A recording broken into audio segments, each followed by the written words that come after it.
রাধে রাধে বন্ধুরা, সজনে ডাঁটা আলু বেগুনের দারুণ স্বাদের একটা রেসিপি শেয়ার করতে চলেছি। সর্ষের তেলে পুরো রান্নাটা হবে।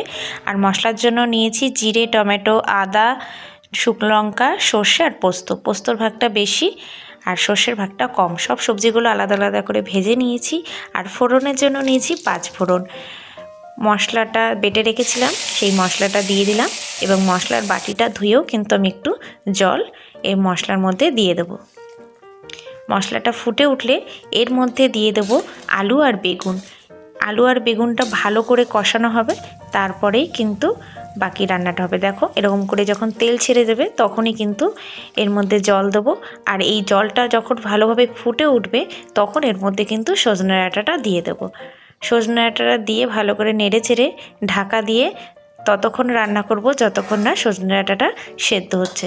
ভালোভাবে সিদ্ধ হয়ে গেছে আমার সজনে ডাঁটা, আর আমার এই রান্নাটা পুরো কমপ্লিট।